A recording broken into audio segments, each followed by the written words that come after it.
Old Testament scholar Dr. Michelle Knight is back at the table with the Discover the Word group for part 2 of a study of the times of the Judges. Part of the reason I just love Judges, and I think it's why I was drawn to it originally, is that we have to acknowledge we live in such a broken world. Mm-hmm. And everyone is just trying to figure out how to live and manage that brokenness. And God is saying from the beginning, my job is to make a way through this brokenness, to actually do this redemptive work. Obviously, that will ultimately happen in Christ. But what Judges shows is how even God's people themselves, when they lose sight of that and they fall into the pattern of trying to fix things their own way, they do such damage. And so be part of the group as Michelle Knight continues to take us through these cautionary tales of what happens when we think we know what's best, only to discover that even in those times, God is still at work. More about the times of the Judges with our guest Michelle Knight in this edition of the Discover the Word podcast.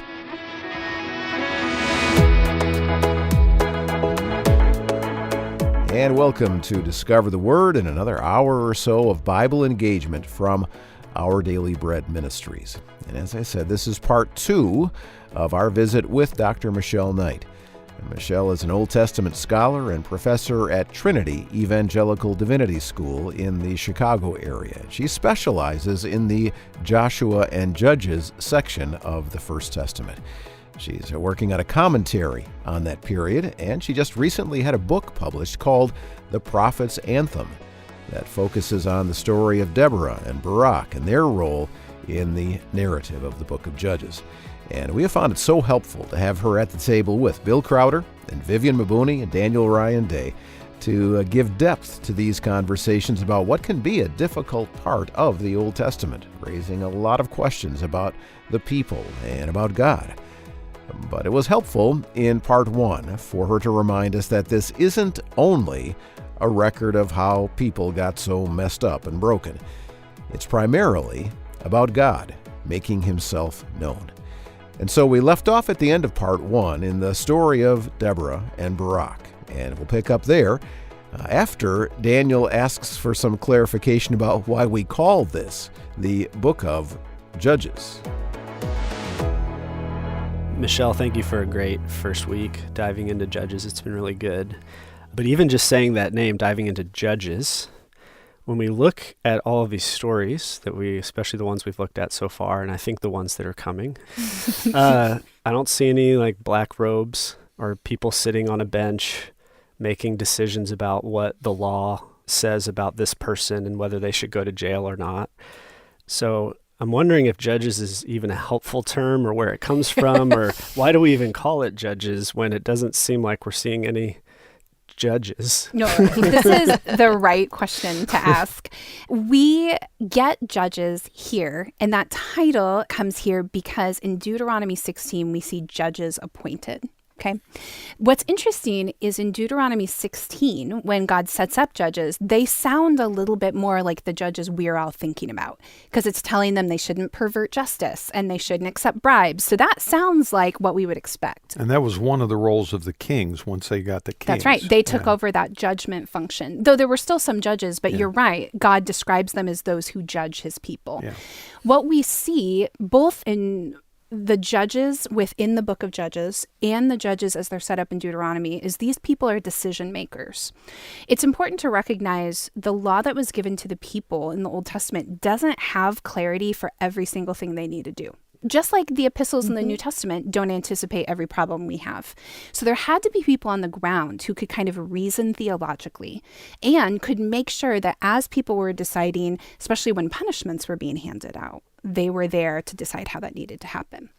So judges are decision makers. They are trained to speak for God, to seek God's wisdom, and then to kind of make decisions. And we see Deborah described that way in chapter 4. It said people would come up to her for judgments or decisions, and they would seek God's wisdom. So we can see kind of a crossover in her story where she's someone who says, okay, it's time to go to battle. That is a decision God has made that isn't something they could read about in the law. So all of those individuals in the period who were leading, they were kind of functioning like chiefs almost of various tribes, but they had that power to kind of be the decision maker. Mm-hmm. And so that's kind of where we see the overlap biblically and culturally with what's going on here. So they're kind of a judge, but they're more than a judge. That's a great way of putting it. They're no less than that. But they're leaders. I mean, tribal chieftains is what we say kind of in biblical scholarship. But I think that might be helpful for us. They're the chief. They make the decisions. They're kind of a local ruler. That's great. Thank you. I mean, it is interesting you ask that now, because we're about to get into Judges 5. We talked about it a little bit in previous conversations as a time where we see Barak join Deborah and speak, but now I wanted to actually look at what they talk about. And here, we don't see her deciding who should be punished and who shouldn't, but we do see her kind of authoritatively stepping back, especially with that prophetic insight and speaking for God and clarifying what's true, what's real, and how should you interpret what you've just experienced. I think we have been tracing the fact that in the book of Judges, God is reaching out to his people. He's asking them to respond rightly to what he teaches them. But as we highlighted previously, in this story, he sends a prophet and says, I'm worried that you wouldn't pick this up. And I actually want to make sure that you catch what I'm trying to throw down here. Like, I want to make sure that you understand. And that is what this song does.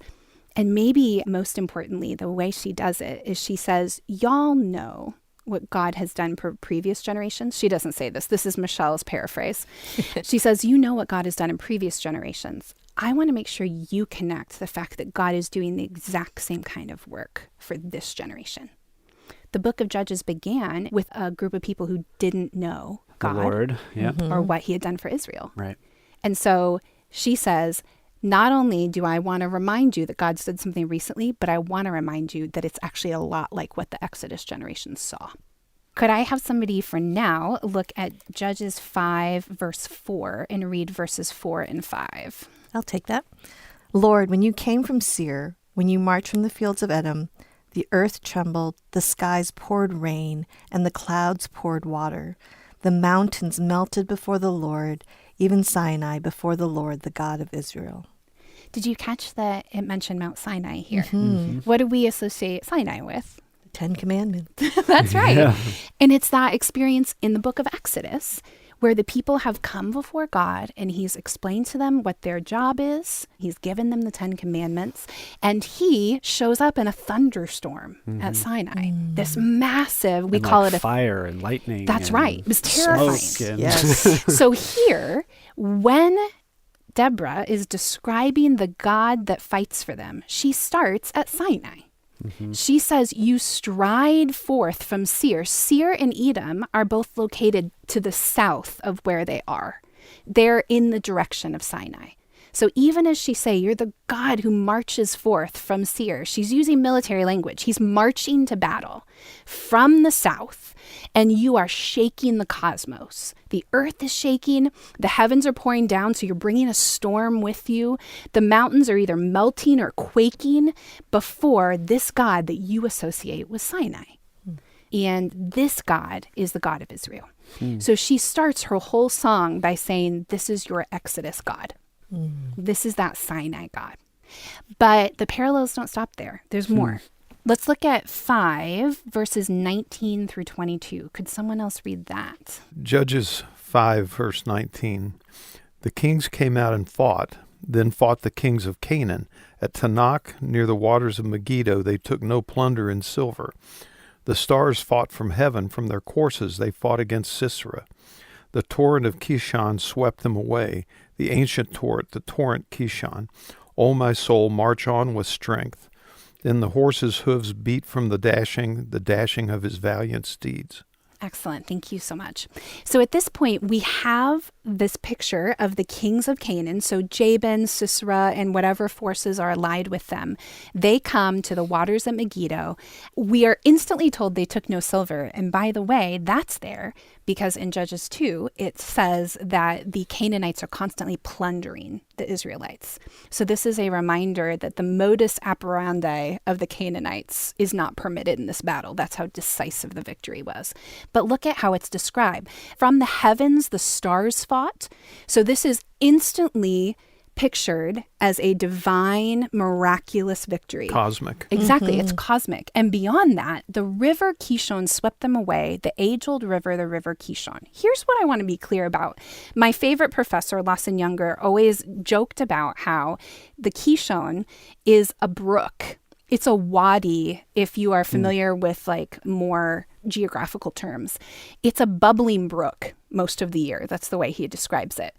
So in this moment, a slightly flooded river is described as a mighty torrent. That's not lying. What it's doing is showing God turned this insignificant itty-bitty river into something that's going to act like the Red Sea, and it's going to swallow up the horses. That's what we have in 22. Then thundered the horses' hooves, galloping, galloping, go his mighty steeds. Just like we had in the Red Sea, where the chariots were swept up in the water, we've got that again here. So they take this bubbling brook and with God's miraculous intervention, recast it as this is like yet one more time when God miraculously used the sea to defeat the enemy. Yeah, and it kind of builds up on the first passage, which described the heavens pouring, the clouds pouring water. Yeah. So it's like even this poem or this song is building in momentum as well. That's right. And so the cosmos is responding to this God with this like mighty storm. And so at this point, if the people aren't recognizing just how significant this battle is, she almost says, this is Exodus all over again. That's kind of what she's leading up to. And of course, that's where she's about to make a pretty strong statement in the next lines. If anybody peeked ahead in their Bibles, in 23, she will say, curse Meroz. And the angel of the Lord is speaking for her here. She's quoting the angel of the Lord. Curse its people bitterly because they didn't come to the help of the Lord, to help the Lord against the mighty. Now, God doesn't need help. That's not what that's saying. But in battle, you call people out to help you. You muster troops. And that's what she's describing here. Curse those who didn't come.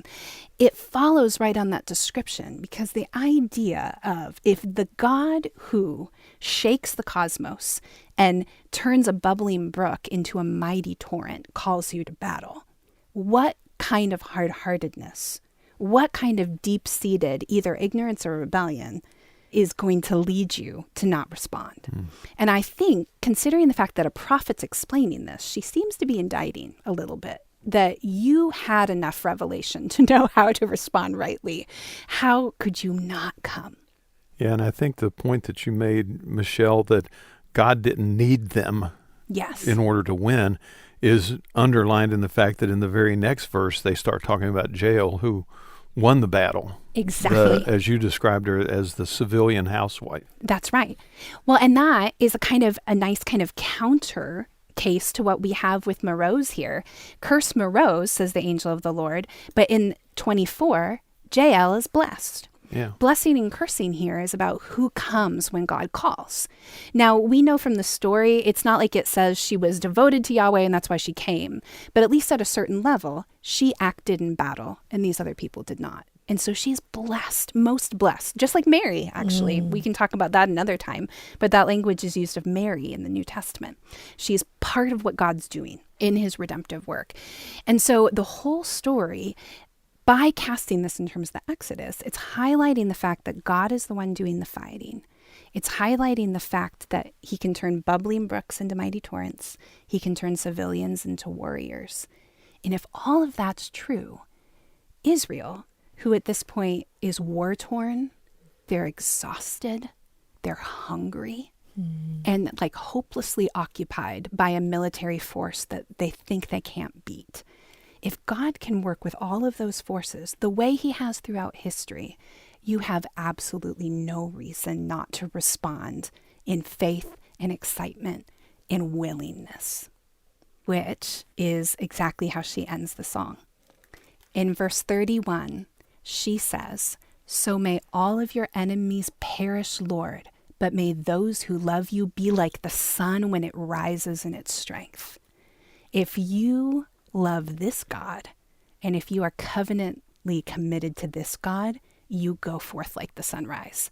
And there's absolutely no room for hesitation. If God is for us, who can be against us? Which is the refrain of the Exodus narrative. So she has taken that refrain and kind of recontextualized it for them, for this generation who didn't know Yahweh. And she's laid out for them, this is the lesson they learned in the Exodus, you get to learn it today. Yeah, Deborah is saying to them, this is your Exodus story. And so I think a question we can ask ourselves is, what is our Exodus story? God was at work then, and he's still at work today. And so we all have one. They so often forgot or simply didn't recognize what their Exodus story was. And that didn't turn out great for them. But we all have experiential knowledge of God at work. And the question is, how will we respond? Well, that's an important start to part 2 of our study of the times of the Judges with our guest, Dr. Michelle Knight. Next, we meet another of the judges that will continue the pattern of God's deliverance coming in a surprising way. That again emphasizes how it is God's power, not really the strength of the judge, that brings deliverance. But first, a quick word about a book that Michelle wrote about the judge that we just finished talking about, and the key role she plays in understanding what the times of the Judges is about.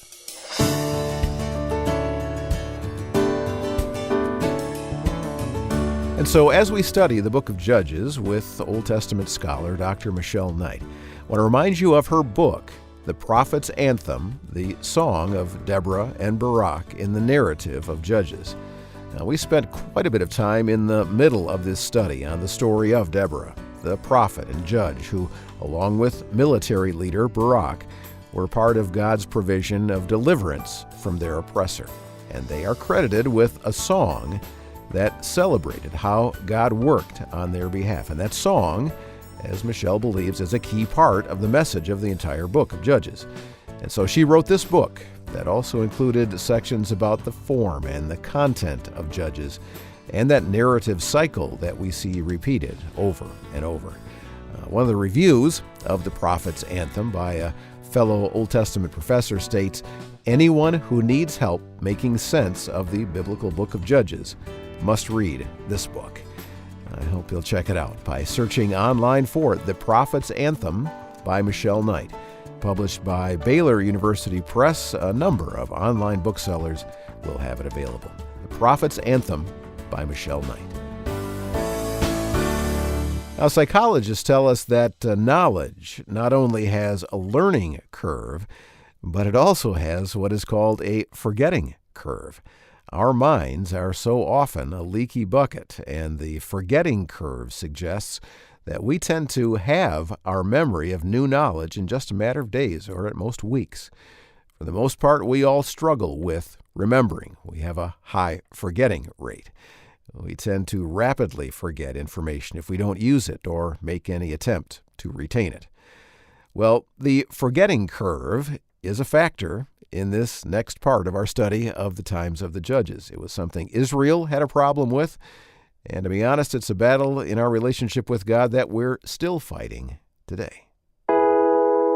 We just spent some time chatting about Judges 5, about the Song of Deborah, and we had highlighted the fact that Barak sings it with her, and the fact that what was so powerful about the song is she reinterpreted their experience, and she really worked hard to make sure that this generation understood that God was acting for them as he had in previous generations. I think it is so hard for me, at least, to completely believe something until I've lived through it. And I think part of what Deborah does here is help people gain that firsthand knowledge. We talk about, like, this isn't your mother's root beer, or like we make jokes about, like, there's actually a whole line of women's hair products that's like not your mother's X, Y, and Z. We have this sense in which there's something a previous generation has experienced, and a younger generation can look and be like, that's great for you, but I don't know about it, until they experience it themselves. Bill, I don't know if we know each other well enough for me to do that, but have you ever experienced that as someone of an older generation? I appreciate how delicately you put it. Daniel's not near that delicate with me. My like of Michelle just went up so much in the way she worded that question. It's like a rocket taking off. I have 5 adult kids. Okay, so the generational stuff's at play all the time. But actually, I see it more in my older grandkids. Yeah, and I've often heard that instead of learning by experience, it's better to learn from other people's experience. But that's still kind of an ideal. I think because that's for right. most of us, it takes us experiencing something to really get it. And sometimes to experience it again and again. And sometimes it's not learning by experience, it's learning by pain. The experience equals pain. Yeah. Well, and I think that disconnect between knowing something kind of generally to be true, but associating it with someone else is kind of the background for the Gideon story. And that's sort of where I want to take us. As we meet Gideon, we're going to meet someone who's part of the judges' generations, right? He's somebody who's around during the time of the judges.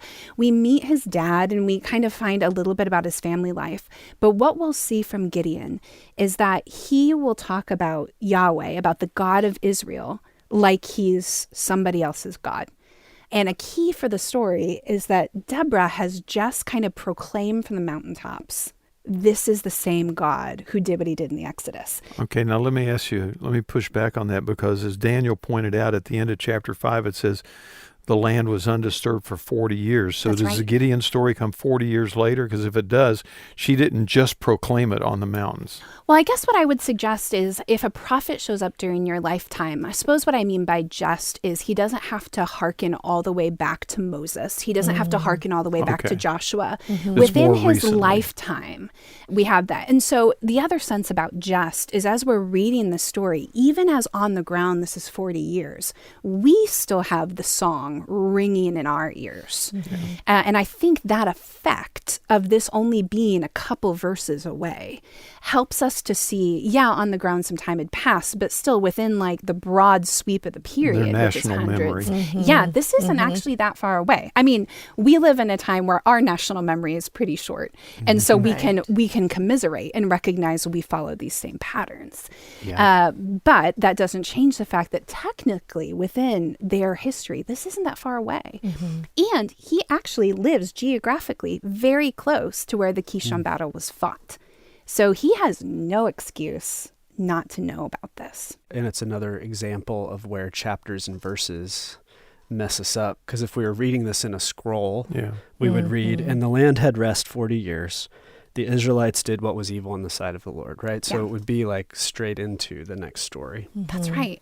Let's look at exactly how Gideon frames this. Let's read here. Chapter 6, verses 7 through 15. I know this is a little longer, but 7 through 15 would be helpful for all of us, I think. Sure, I'll start. When the Israelites cried out to him because of Midian, the Lord sent a prophet to him. He said to them, "This is what the Lord God of Israel says. I brought you out of Egypt and out of the place of slavery.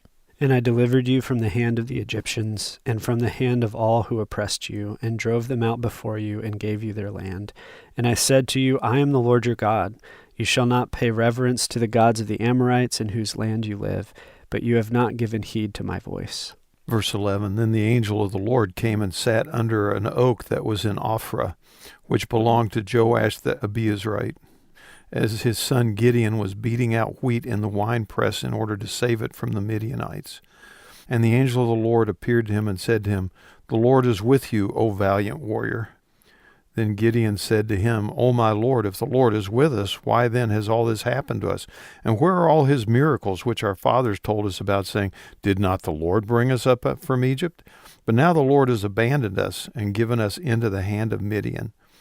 And the Lord looked at him and said, "Go in this your strength and deliver Israel from the hand of Midian. Have I not sent you?" This is a key moment, I think, because we see not only Gideon seeming to be ignorant of what just happened, But we also hear that there was another prophet. Did y'all catch that? Yeah, but no name, right? No name. Interestingly, though, in Hebrew, it's kind of a strange way to introduce a prophet. And the only other place we have that strange way is in chapter 4. So the Hebrew kind of ties these two figures together. In chapter 4, it says there was a prophet woman, an Isha Naviah. We have that's a little Hebrew for your day. We have an extra word in there we don't usually have. And that extra word shows up here too. To kind of help us as readers to say, just like I sent a prophet in chapter 4 in Deborah, I sent another one. And this prophet, look at what he says.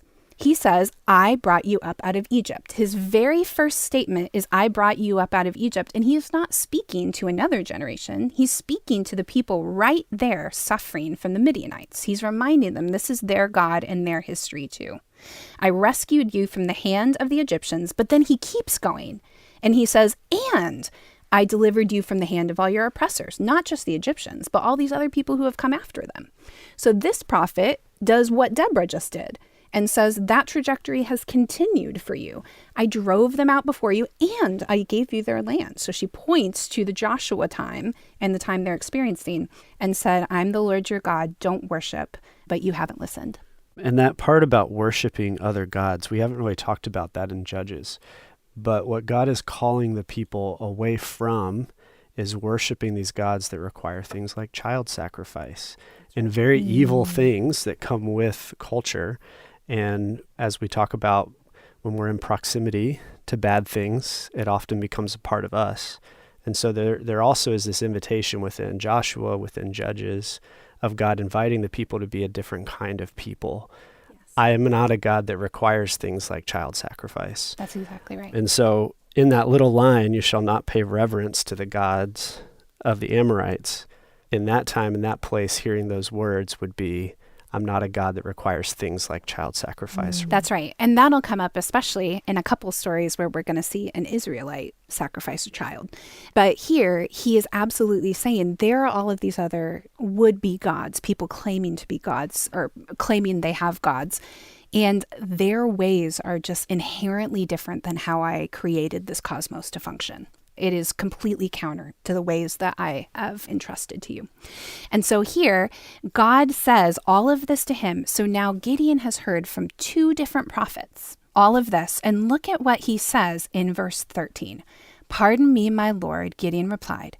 But if Yahweh is with us, why has all this happened to us? To be fair, we all have asked that question. So I get where he's coming from. But look at why he says it. Where are all of his wonders that our ancestors told us about when they said, did not Yahweh bring us up from Egypt?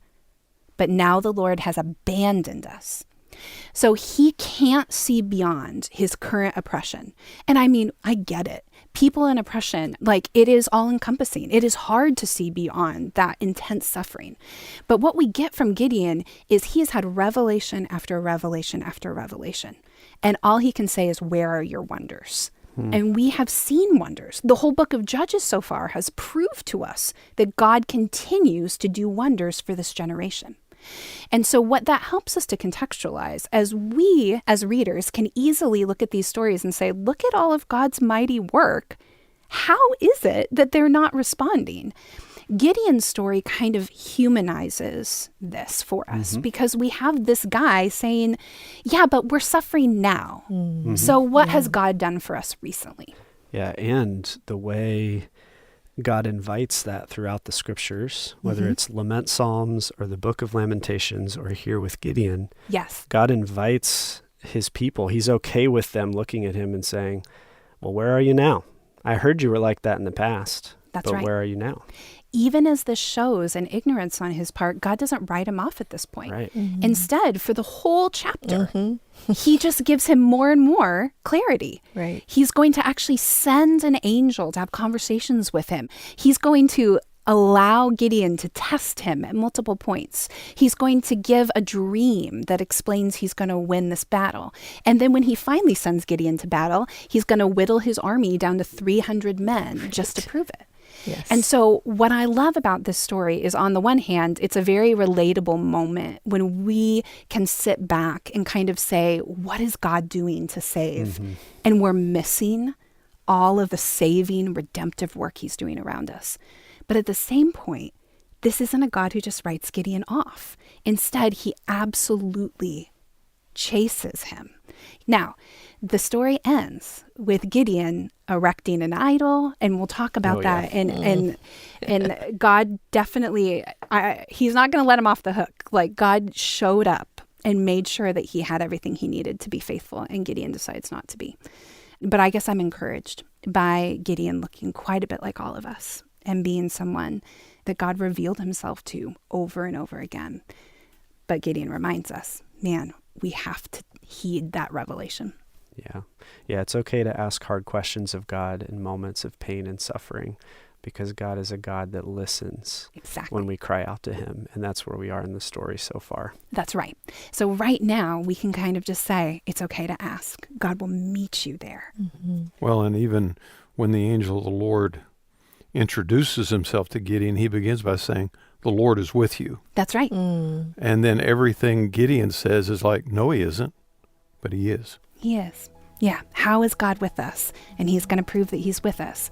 Unfortunately, it'll take a turn for the worse, but the questions are good, and God honors the questions and meets us there. We've got to respond. Yeah, Gideon, another of these flawed deliverers in the book of Judges. That helps us see that it is always God who brings the deliverance, that the excellency of the power may be of God and not of us. And Michelle wants to spend one more segment, or at least part of another segment, talking about Gideon's story. A few more things she wants to point out that will help us see how God is making himself known, even through the complicated struggles and issues of this man Gideon. I think of all of the characters that I like to teach my students about, Gideon is at the top of the list. And I there's a lot of characters I love. I really love Deborah. But there is something so relatable about Gideon and his story. And I think Gideon pushes us to this place where we have to start considering there's room throughout Scripture for us to ask so many hard questions, for us to doubt. God can handle all of that doubt. And there are so many places like Job and the Psalms that train us to bring those doubts to God. But there's some kind of threshold that Gideon crosses where God has met him. He's answered those questions explicitly. And it seems that Gideon is still resistant to actually receive the answer to that question and believe it.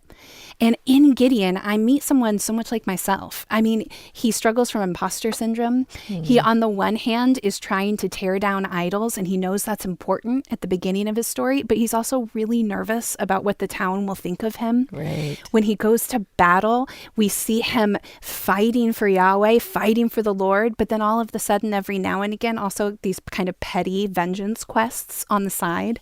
He is so much like us. And he's my favorite example for my students of if we too quickly take a biblical character and turn them into a good guy or a bad guy, we lose not only the breadth of their humanity, but we lose how much like us they are if we flatten them. We lose that kind of real life complexity. He's the only person in the book of Judges that worships. The verb for worship in Hebrew only occurs here. Gideon's the only one who worships. Wow.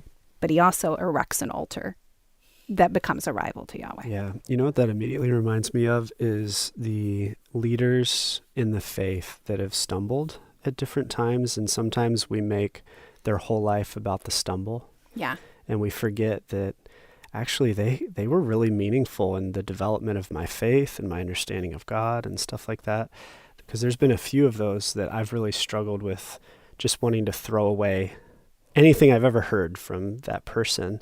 But an honest look back at some of those things that I've learned from them are really important ideas about God that God used in my life. So maybe that's a good example of Gideons in our everyday life, of the people that have been really formative and helpful to our faith, but maybe have stumbled in a more public way. Yeah. At its core, we've talked about this before, especially when we were looking at Thomas, doubting Thomas. Sure. None of us would want our whole life defined by our worst moment. Mm-hmm. But that's what we do with people like Thomas and what you're talking about, Daniel, with leaders who have fallen. We lose all the benefit that the Lord used them at points in their life to provide, and all that kind of gets thrown away rather than to appreciate the good that God has done through them. Well, and that's part of the beauty of the complexity of the story of the Old Testament, is that this is a story about God redeeming people, not by going around them, but by working through them. Yeah. That is the whole story of redemption. So what we'll see in Gideon, I think, is God using an imperfect man. But what Judges does is steps back and says, he's a complex individual. We don't need to just write him off. But on the other hand, at those moments where he crossed the line and he lost sight of what God was doing, what kind of ramifications can we trace as we look at Gideon and then his son Abimelech and then Jephthah, who comes next, the next judge? If we look at all these figures, we start to see when we as very regular humans start to doubt that God has our best interests at heart, or maybe in the case of Gideon, it's more really believing that God is with him and he's going to save him. What happens when we try to make up for that? Because that's what we do. Mm-hmm. If we doubt that God is actually the one in control of a situation, our anxiety takes over. We kind of scramble to fix things.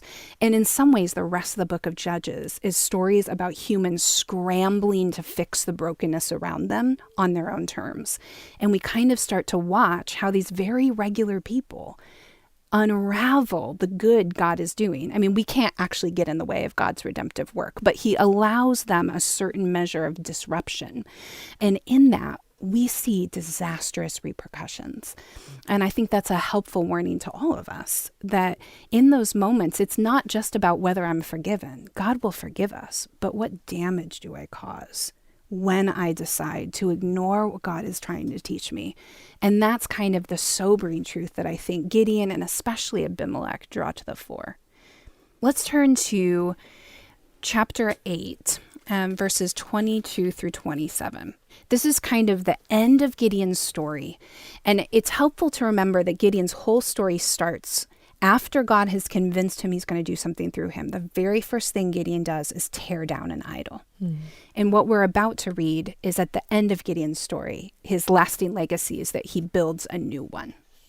So let's go ahead and look at that. That's in chapter 8, verses 22 through 27. Then the Israelites said to Gideon, "Rule over us, you as well as your sons and your grandsons, for you delivered us from the power of Midian." But Gideon said to them, "I will not rule over you, and my sons will not rule over you. The Lord will rule over you." Then he said to them, "Let me make a request of you. Everyone give me an earring from his plunder."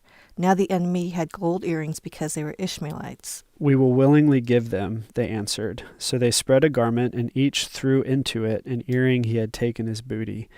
The weight of the golden earrings that he requested was 1,700 shekels of gold, apart from the crescents and the pendants and the purple garments worn by the kings of Midian, and the collars that were on the necks of their camels. Gideon made an ephod of it and put it in his town, in Ophrah, and all Israel prostituted themselves to it there, and it became a snare to Gideon and to his family. This is obviously sobering for a variety of reasons, but one of the things that maybe kills me most about this story is right at the end, it says it became a snare to Gideon and his family. That's not a very contemporary word. By snare, we mean something like a trap, something that is set there to make your life hard. And what we have seen actually throughout Exodus, we see this in Deuteronomy, and then in Joshua, over and over again, God has said, you have to remove the influence of the culture surrounding you. Otherwise, they will be a snare to you. He has said that, again, like in those past books, but he also said that in the beginning chapters of Judges. And then he said, okay, I'm going to leave some of these here. I'm going to let them remain, and they're going to become a snare to you. And there had been this warning throughout all of these books. And right here in chapter 8, as we've watched God reveal himself time after time again, he has shown the people everything. In Gideon's life, he sent 2 prophets, he sent an angel, he's done all these tests, and he has said, I've given you everything you've needed. And yet by the end of the story, he has decided to create this thing. He and everyone there start worshiping it. And it has realized that warning that God has been making all this time. Yeah, and it's interesting because at the end of verse 23, you think, wow, Gideon really got it. Right? That's what I was thinking. Later in the story, love we're it. going to see the people ask for a king. Yeah. And Samuel's going to say, no, that's not what you want. You're rejecting God. Here in the story, it's like Gideon got it. Yeah, the Lord will you rule over expect the you. closing credits to start. Yeah. And it's a good reminder that with Gideon, the issue isn't necessarily head knowledge. He knew that God had saved his ancestors. He knows that God is his king. And yet we see on the ground, he's having trouble getting that into his life, deep into his bones. Yeah. The song of Deborah isn't ringing in his ears the way we would like it to be. So that he ends up here not only creating this ephod, this idol that will be worshipped, but he names his son, my father is the king. Abimelech in Hebrew is my father is the king. And so even at this point in his life, he can say, I don't want to be king. And I don't think he's lying. I don't think he realizes that he hasn't fully understood this truth, just like all of us do. It is so easy for me to teach something and then live a completely different way. Right. And so we see in Gideon a very relatable person who might know what he's supposed to do, who might have some understanding of who God is, but he hasn't fully believed that. And he starts this pattern where more and more damage is done because people start to doubt that.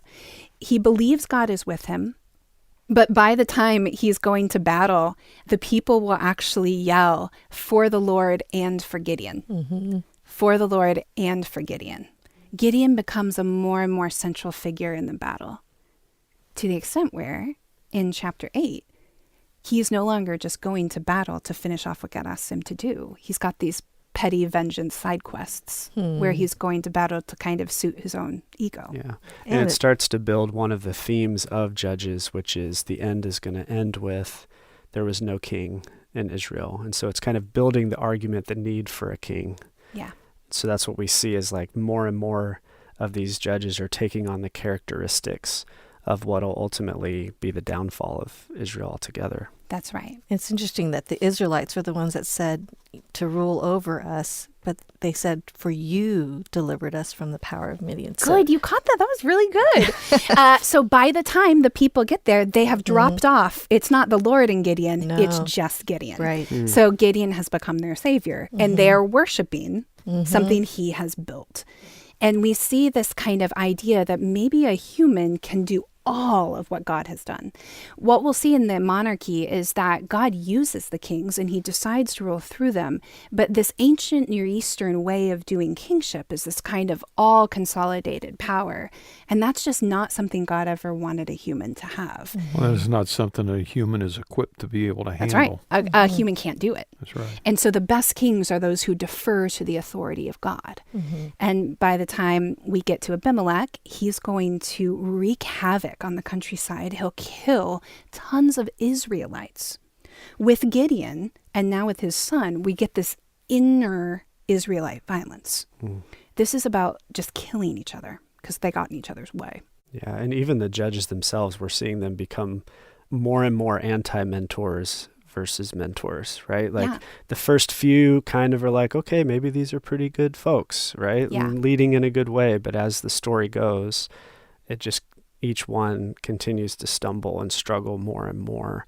And so it's like the cycle that we talked about is getting worse and worse well. That's right. Where like the types of evil that are happening or even happening within Israel itself. That's right. And they're becoming more and more looking like the very Canaanites that they're supposed to be this blessing to.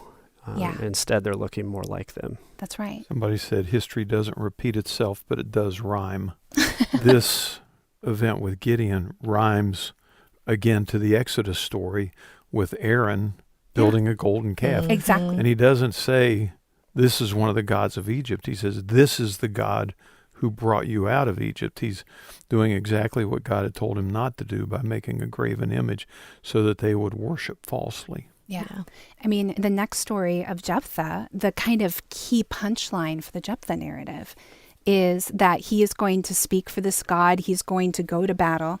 God doesn't actually raise him up, by the way. We're going to see his fellow people raise him up.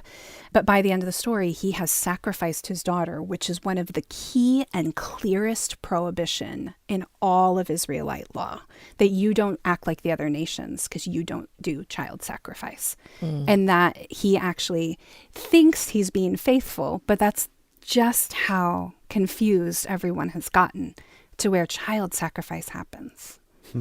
And we end the story, and it says that they recount the story of Jephthah's daughter. It's the same verb that was in the middle of Judges 5. Remember when it said, tell the story? By the end of Jephthah's story, they're not telling the story of God saving them at the Kishon battle. They're telling the story of Jephthah having committed child sacrifice. So it's a pretty sobering place to step back and say, when we step out, assuming we need to fix these problems, doubting God's own sovereign care for us, we tend to bring with us a lot of disastrous consequences for the people in our midst. All right, Gideon and then Jephthah, and how these two judges advanced the message of the book of Judges. Remember, as Michelle has told us repeatedly, Judges, and really the Old Testament as a whole, is the story of God making himself known. This is what God wants us to know he is like. And when we choose to go our own way and do what is right in our own eyes and choose not to remember to trust God, well, the results are going to be predictable. Well, next we go from the disturbing story of Jephthah to the equally disturbing story of Samson. So much potential, so much promise, so much going for him, and yet. So what does the sad story of Samson and all his flaws tell us about God? Well, that's what we'll discover when the conversation continues. But first, a quick reminder that Discover the Word is part of Our Daily Bread Ministries. And when you partner with us, whether through prayer or financial gifts or just spreading the word about us, then you're making it possible for us to continue connecting people with the Bible around the world. We hear from people in prison cells, in hospital beds, at kitchen tables, and beyond who find Jesus or more of him through our resources. Learn more about how to partner with us financially when you go to discovertheword.org and click the Donate button that's up at the top of the page. So, have you ever known someone who had great potential, someone who showed great promise? They had some natural abilities, and they had some advantages in their upbringing. They just looked like they were destined for greatness. But do advantages always turn into greatness? Sometimes, not always, of course, but sometimes potential can be a recipe for disappointment and failure. He had so much potential, but she displayed such great promise, but. Well, next we come to the judge who is the classic example of he had so much potential, but. We're going to talk about Samson. There's a really sobering reality in the end of Judges where we start to really observe all of these leaders who are enacting the exact wrong kind of change from what we had hoped and what we had come to expect from the early chapters. We had mentioned previously that Jephthah is a great example of this. Jephthah is somebody who God did not raise up as a judge. We meet him in chapter 10. We see him in chapters 11 and 12. Jephthah is somebody that his friends, well, actually his previous friends, they had a falling out. They come to him and they ask him to lead them.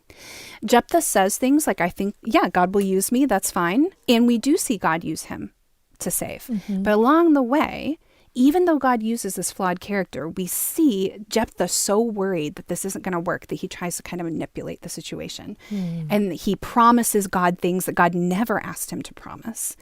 And in so doing, he actually promises to sacrifice what will ever come from his house. And we talked about how he sacrifices his daughter, which the Israelite law is very clear that that's never permitted.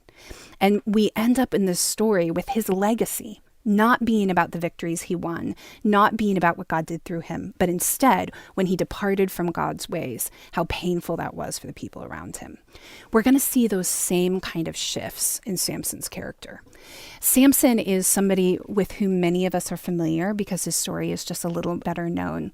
But what strikes me, I think, about Samson's story, and we'll get into it in a second, but once more, is with how it ends. And this is kind of a parallel between him and Jephthah.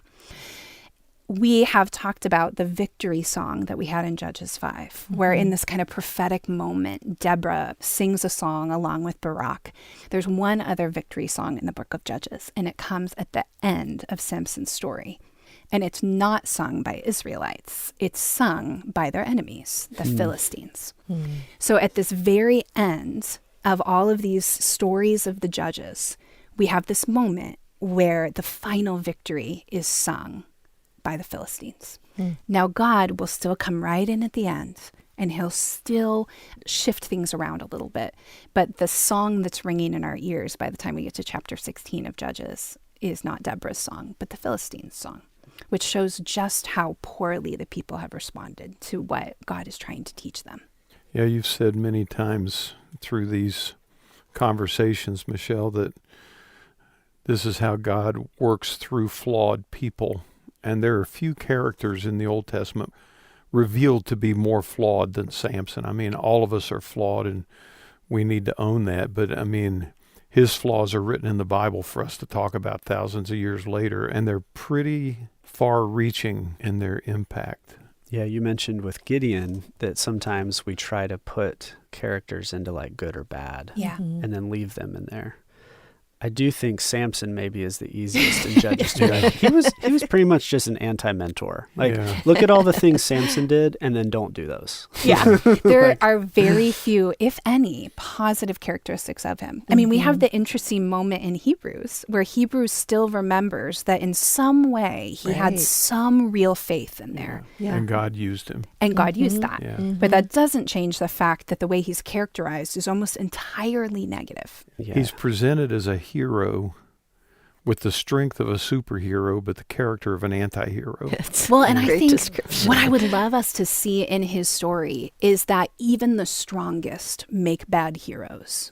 If they are not deferring to God's sovereignty, if they aren't recognizing that God is the one who saves and God is the one with the power to save. It's not so much that God is some kind of egomaniac and he needs us all to sit back and say, God, you're the powerful one, not me.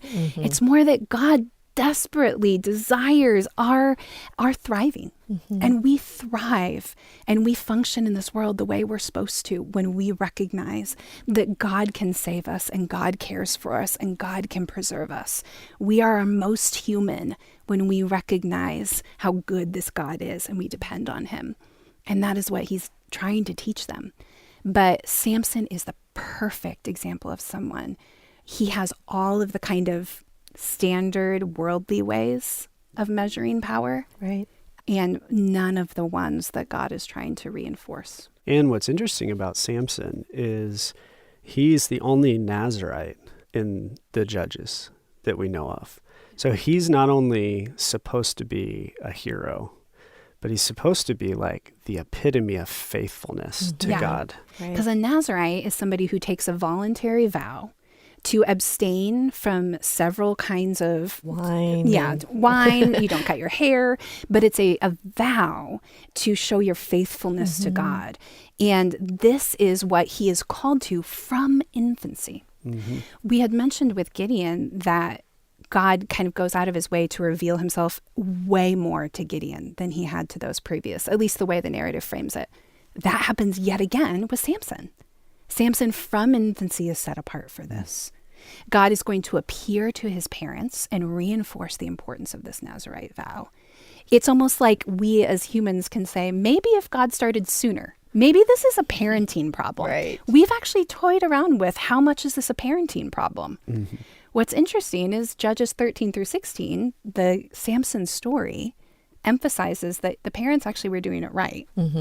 So even when the parents check in, it's almost like God plugged that loophole. Now, you said we have even wondered about the idea of it being a parenting problem. By we, do you mean the scholastic community? I meant right here in our conversations. We had kind of emphasized throughout our conversations that at least part of this is that you have to pass the faith on to the next generation. And we see here God say, that's true. So let me make sure that happens here. And we still have a resistance to that. And so what does that tell us, I think, is part of what the story is pushing us toward. All of the loopholes have been filled. All of the I's have been dotted. All of the T's have been crossed. And yet everything still falls apart. Samson reminds me of the most stereotypical world leader of the bunch. He reminds me of like one of the royals who like is a total playboy, who does whatever he wants, who wields his power really unsuccessfully. Can you remember, like remind us, what are some of the basic kind of pitfalls we see in the Samson story? Well, his very first act is to take a wife from the Philistines. Yeah. And that was against Mosaic law. I mean, they were specifically told not to marry outside of Israel. And it wasn't an ethnic issue. It was a religious issue. It was a spiritual issue because they would be expected to bring their gods into the marriage with them. And yet the very first thing he does, and we see him at the end of chapter 13, the Spirit of the Lord is beginning to stir him. In chapter 14, he falls in love with a woman who's one of the daughters of the Philistines. And so his very first act is to disobey the law that he's supposed to be representing at some level. Yeah. And even the way he talks about her, which again, different place, different time, but he said to his father, get her for me because she pleases me. Right. Yeah. Right? Like even the way this is setting up is like, I don't think this is a good setup. Well, to and this later he marriage. refers to her as his heifer. Yeah. And his father and mother, they're wondering, they're in verse 3 in chapter 14, can't you find a young woman among your relatives or among your people? Must you go to the uncircumcised Philistines? I mean, they were trying to like redirect his path, and he was so dead set on what he wanted. So it was based on visual. He was attracted. When I think of Samson, he is very in tune with his flesh. And whether it's just, the lust of the eyes, the lust of the flesh, the boastful pride of life, that kind of encompasses Samson to me. Like, so he's supposed to be a Nazirite, set apart. Yeah. Not eat all these things. That's right. The very next thing after this marriage is he eats honey out of a dead carcass. That's right. it's dead. And a Nazirite is not supposed to come into contact with anything dead. Yeah. Yeah. And is supposed to not have fermented beverages. So there's just like all sorts of issues. Here's what's interesting. We talked about this woman that pleases him. In Hebrew, that's she was right in his eyes. That's the same phrase we translate that way at the end of the book that said everyone did what was right in his own eyes. Samson is the judge, and he's the first person that kind of establishes this pattern. And we get to see one person's life. What does it look like when they are just doing whatever's right in their own eyes? Samson is that dude. I'm doing what's right in my own eyes. Samson becomes the anti of everything that's being asked of him, even though he was set up so well. He becomes someone that seeks revenge. That's right. And throughout the Old Testament, we're taught don't seek revenge. And then the way he kills, too, is like extra intense and gory in this story. It's like... But it also is implementing something dead. Yeah. It seems like the author of Judges is like really trying to emphasize how bad things are getting, even in the way death happens. That's Killing all the people with a jawbone of a donkey, right? So to your point, something that's dead. Yeah, it's almost overwhelming in how icky the story begins to feel. And then he sleeps with a prostitute. I mean, it's One going from bad to worse. Yeah. And why I am so kind of enamored with the Samson story is if we've been saying part of what God is trying to help the people reconceptualize is what power and strength look like, that God is the one with power, that deferring to his authority is actually the best thing someone can do. What we see in Samson is someone who is embracing all that kind of earthly power permits you. And the irony in his story, of course, is that he can become powerless so easily. All he has to do is cut off his hair. So this person who is set up to be the most powerful by any standard actually can become powerless. And so I think Samson's story helpfully exposes for us the kind of facade of what we tend to consider powerful. We saw that with Jael, and we saw throughout that God has kind of usurped our idea of power. But in Samson, that comes to the fore, and it's not just an idea among the judges. It is one judge embodying that to the nth degree in a way that will become emblematic of all of Israel throughout the rest of the book.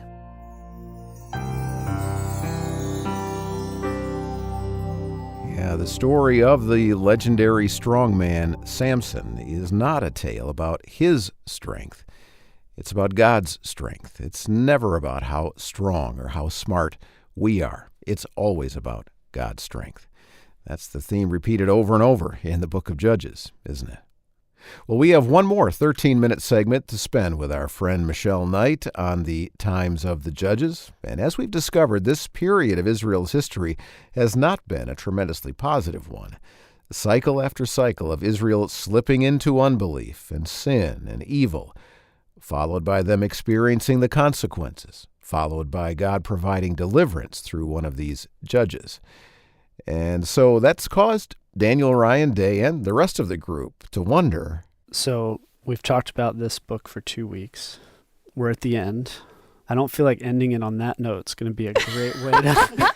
Well, I was about to wrap it up with, yes, let me wrap it up for leave you. the listeners with horrendous crying. Yes. I got it. So I'm just Yes, like, I I'm would ready. love to know, what do we do with this book? Here's the beauty of the canon we have. Well, hear how Dr. Michelle Knight answers that "what do we do with the book of Judges" question after we take a moment to look ahead to where the next episode of the Discover the Word podcast will be going.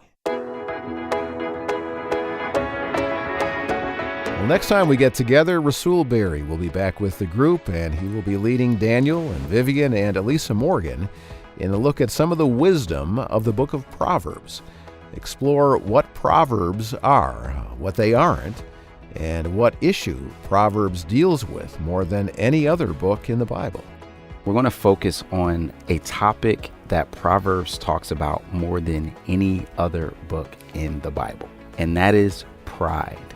I love the way that Tim Keller put it in The Freedom of Self-Forgetfulness. He said, the essence of gospel humility is not thinking more of myself or thinking less of myself.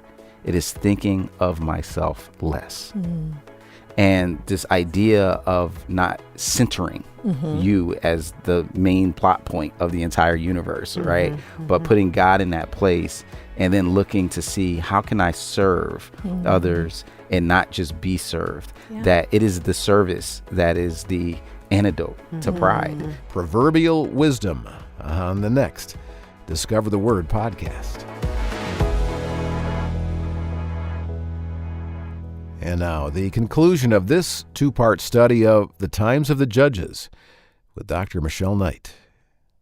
Well, Michelle, we sure do want to thank you for being with us for these conversations. This has been very rich and enlightening. I think we all agree on that. But thanks so much for taking your time to come and share with us and our listeners. I'm sure that they've benefited from it as well. Yeah, I am mostly thankful. I am going to walk away from today with more questions, though, than I had before. I'm sorry.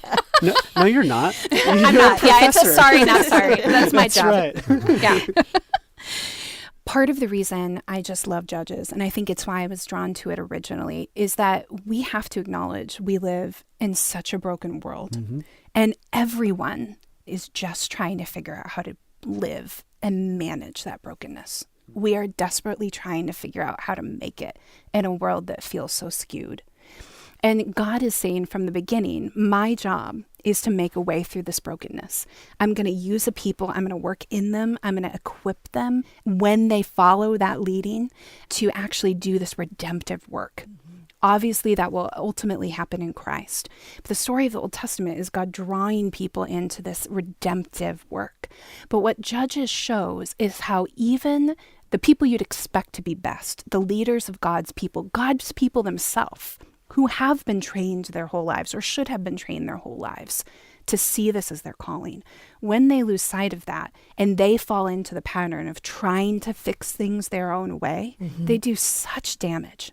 And in some ways, these last chapters of Judges, chapters 17, 18, 19, 20, and 21, they have this refrain about each person did what was right in his or her own eyes. Yeah. And that is the biblical way of saying we're all trying to fix brokenness our way. And we do so much evil in our attempt to fix it our way. Yeah, and it's in contrast to doing what was right in God's eyes. That's right. It's doing what's right in our own eyes. That's right. And we've been kind of feeling, as you've been leading us through Judges, how the story's getting worse, not better. That's right. Yeah. Right? The unfaithfulness is getting worse, not better. That's the types of leaders are getting worse, not better. Exactly. The length of time that they suffer as a result of their decisions is getting worse, not better. And so even some of the leaders showing up, we don't have any indication that God had anything to do with it. They just decided they were going to lead for a little while and do some things. And so there's like this unfurling of the story where it's going more and more into chaos. To the extent where they're going to say, and there was no king in Israel. At minimum, there wasn't a king reigning over them. Maximally, they weren't even acknowledging God as their king. Yeah, I was going to say, technically, they had a king. They had just chosen to discard him. Yeah. Because technically, they were supposed to be a theocracy. Right. Where God is king. Right. And what we'll see in Samuel and as we continue going is then we have this hope that the king is going to fix it, right? Right. And so then we get the king who resembles God's heart, and then he too fails and fails miserably. It doesn't mean we write him off. It doesn't mean he didn't do amazing things, but he too falls. And so Judges is priming the pump for what we see throughout the Old Testament, which is God is doing a miraculous work. But it's God doing the work, and that humans are going to rely on God's work within them. And when they try to rebel against that, when they try to do things their own way, they actually only make a mess. Yeah. And as you said earlier, Michelle, ultimately all of this gets resolved in Christ, who is the one true king who can fix the brokenness of this world. That's right. You know, what's helping my brain get my head around what's happening in Judges? We talked about, like, is Judges even the best name because they're more than just someone who sits there and thinks about what the law says and whether people should be disciplined or not. They're almost like mini kings, right? And so we get this rhythm of all these mini unfaithful kings, but they can't call it kings because we already have first and second kings. So maybe this is like pre-kings, but by the end of it, there's no clear leader. That's right. In Israel. Any kind of leadership that we might have hoped would fix things. And then ultimately we'll have the prophets who are very faithful, but even the prophets can't convince the people to be good. It is only through God's work in our hearts, in our consciences, that we are going to eventually get to a place where in Christ we find redemption. I think it's so human for us to want to look to a person. I think our hearts are designed by God to worship. And we misplace it all the time into positions and people and power and all those things. But I think we see that with God as the king and ruler and his ways being so much better, the goodness that we see in Genesis 1 and 2 with what he designed, we lose that so quickly when we look to people to try to fill that. And I think we see the Israelites looking to Gideon, looking to any ruler that they think they want to put into that position so that they can follow a person instead of yield to God and follow him. That's actually really helpful, I think, for understanding what's going on in these chapters, because we meet so many leaders. It's like we have proven the judges will fail. Now we have all these other religious leaders that come to the fore in these stories. It's almost as if in these stories, the author is saying, you don't need judges to make you fail. You definitely don't need Canaanites to make you fail. Pretty much any one of you can make the kind of choices that are going to cause problems. Eli the priest is a good example of that. That's right. Pops in early 1 Samuel, because he makes a mess of things too. And he's not a judge, but he is a priest and a religious leader. Well, and we're going to have the Levite right here. Yeah. Levites are going to cause all sorts of problems. Right. And we're going to see the people appointing Levites for themselves. I mean, we start out in chapter 17 meeting somebody who has his own household gods, hires himself a sweet little Levite who's from Bethlehem in Judah. We would like better from Bethlehem in Judah, but it's coming. Yeah, not yet. We meet this guy. He has hired himself a Levite, which should raise all sorts of red flags for us, to tend his own idols. But what I think is maybe most sobering about that story is what happens in the next chapter. Yeah, you're right, because chapter 17 feels kind of weird in the midst of this, because we've seen all these like, oh, they're oppressed, they cry out, there's somebody that comes, delivers them, that cycle that we talked about. Then we get to chapter 17, and it's like, there's a random guy, he has gods in his house, he hires a Levite to be his priest. End of that story. Yeah. Well, in a sense, 18. it's kind of like the everyman Samson, because we have this big picture of Samson, this big leader type who's supposed to be the epitome, and he ends up being a disaster. And you think, well, yeah, he was in this big thing and all that, but here's just an ordinary guy who's fallen all over himself too. And that, I think we're supposed to feel that sharp contrast. It's like in a movie when we have a camera shift that is so stark. We go from like the dark of night in an alley, and all of a sudden the next camera shot is like over a field of grain, and it's sunny and there's birds chirping. That change of scenery shocks us and makes us pay attention. And I think it's the same way here. From what's going on up at this level to all of a sudden there's just a dude. And even as it climbs to being about leaders, we're not hearing about external armies. So all of a sudden it's like, well, where's the evil coming from if it's not the Canaanites, which is going to leave us at the end of the book being like, oh my goodness, it's us. Like, we were the ones tearing this apart. Maybe the threat wasn't ever entirely out there. Maybe we were the threat all along. And God in his grace was just trying to make it a little easier for us. So 17, worshiping their own gods in their house. That's right. 18, the Danites just decide to leave town altogether. See, the Danites are something, because God has given the Danites a particular plot of land back in Joshua. And they kind of come to Joshua and they're like, it would actually be really challenging for us to take this. So what if we didn't? And so they just leave their land. And they decide, we will go take over this land. And we get that story here. And what I think offends me most about the Danites is God was really passionate about warfare in the Old Testament not being colonialism, not being just blatant conquering. It wasn't just you get to move in and take over willy-nilly. There are a few towns that you're going to destroy. Everywhere else, diplomacy is your number one job. You are not supposed to make treaties with the places in the Promised Land. Everywhere else, you're supposed to offer terms of peace. Only here do you do that. What the Danites do is they say, no, we're going to go conquer our own place. And they go to an unsuspecting village. It's totally at peace. That's the way it's described. And there's this really awful parallel in Judges 18:9. I'll read it for you here. In English, it doesn't come through as clearly as I'd like, but let me read it just because I have it. They answered, come on, let's attack them. They're talking about this village. We have seen the land, and it is very good. Promised land language. It's Promised Land language, and it's Genesis 1 language. Right. So there is this sentence in Genesis 1 where God says he looked at all that he had made, and behold, it was very good. That's exactly what the Hebrew says here. It says, and behold, it is very good. We have this kind of step back to remind us this isn't just the Israelites failing in their vocation to be this blessing to the world.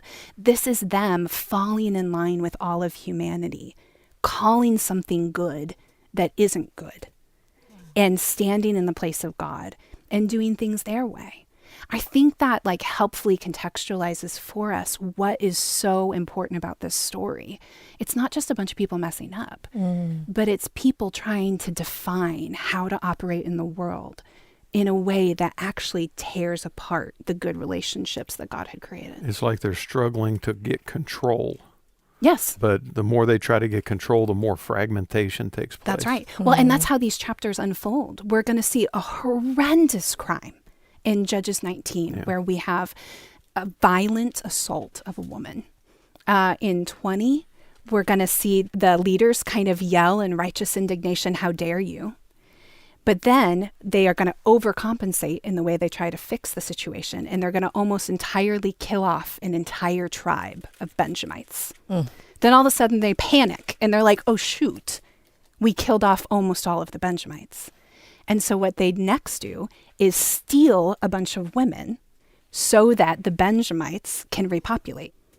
So what happens at this point is there was righteous indignation over the death and the mistreatment of one woman, which led to these leaders trying to hide that malpractice and victimize 400 women in the process. And how ironic that their first king would come out of the tribe of Benjamin. Well, and some would suggest that's setting us up to be suspicious of Saul when we meet him, because he too is from Gibeah, which is actually exactly where that heinous crime takes place. Wow. So we've talked about this book for 2 weeks. We're at the end. I don't feel like ending it on that note. It's going to be a great way to... Well, I was about to wrap it up with, yes, let me wrap it up for Leave you. listeners with horrendous crime. Yes. I got it. So I'm just Yes, I I'm would love ready. to know, what do we do with this book? Here's the beauty of the canon we have. God doesn't just leave us with Judges. He gives us Ruth. In the book of Ruth, it starts out saying, this happens in the time of the Judges. And whereas the book of Judges ends with the victimization of so many of the most vulnerable, Yes. in the book of Ruth, the most vulnerable in society, a foreign widow, is actually used by God to care for her mother and becomes integrated into the society, praised, and eventually will become a great-grandmother of David. In Ruth, what God whispers is, I wasn't absent during the time of the Judges. There was small, faithful work happening. And even though at the national level things were falling apart and we have to witness to that, don't miss the fact that I am always working redemptively through small, quiet, faithful people. And so I think as we step back from Judges, we can cry out for a savior, but we have every evidence that he is never stopping his redemptive work. So the moral of the story is, don't stop by just reading Judges, read Ruth. That's right. I think Ruth is going to just remind us that Judges isn't the whole story. Judges is one part of the story, and Ruth kind of shines a light on the best part of the story.